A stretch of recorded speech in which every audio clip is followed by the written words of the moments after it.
7 swordsmen bound by a lifetime contract sealing their fate as enchanted blade wielders.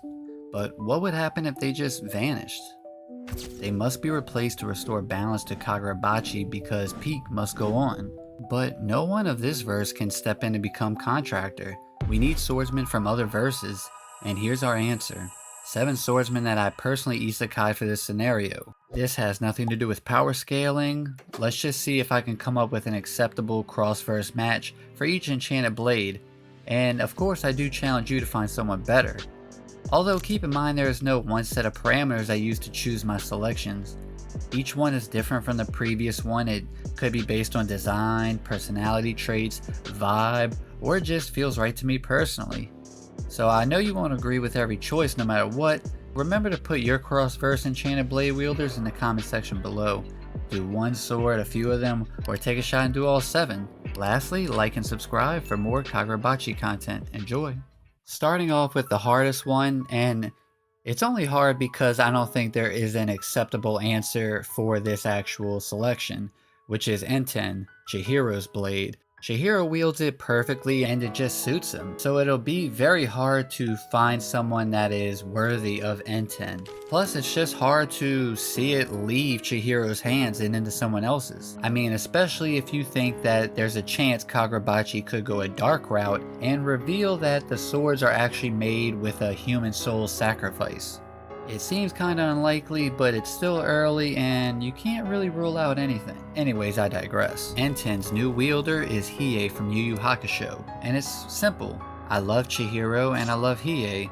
In fact, Hiei is my favorite character of all time. He may not be the MC of his own verse, but Hiei is cold to the people that end up on the opposite end of his blade. He is calculated and he'll do as he pleases. Dark with an edgy feel, and I suspect he starts his mornings off with a fresh cup of hatred. Yeah, this was kind of an aura pick.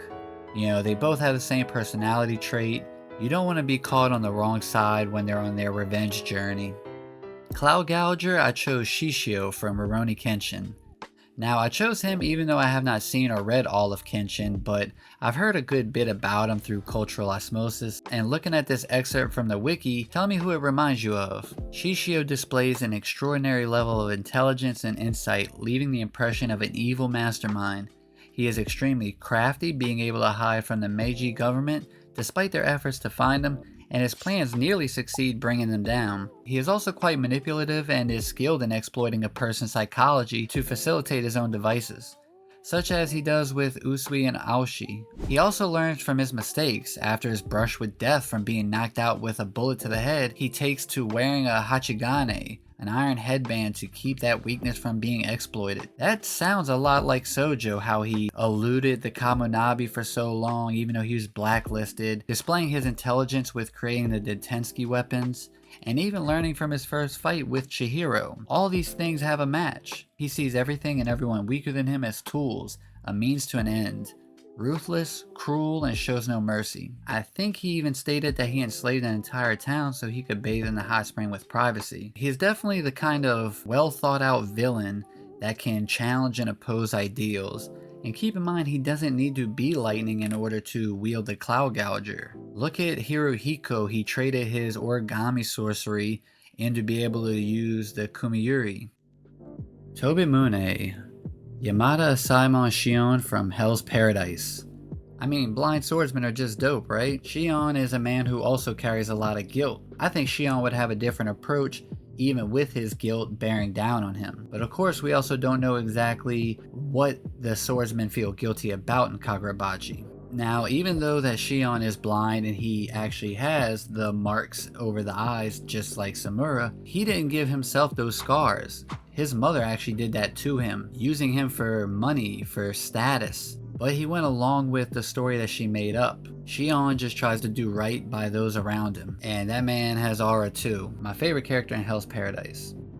Kumiyuri. For this one, I actually went an anime movie route. Nanashi from Sword of the Stranger. Nanashi is quite reserved, but he's still badass. Uraha and Nanashi are good people that seek support or guidance from others. They don't let just anyone close, but the ones they do let in, they cherish and they keep them in thought with how they move forward. Kumiyuri's spirit manifestation is two geisha types, which makes me wonder if Kunishige chose Uruha as the wielder because he may get super anxious when alone, but with that blade, he'll never be alone.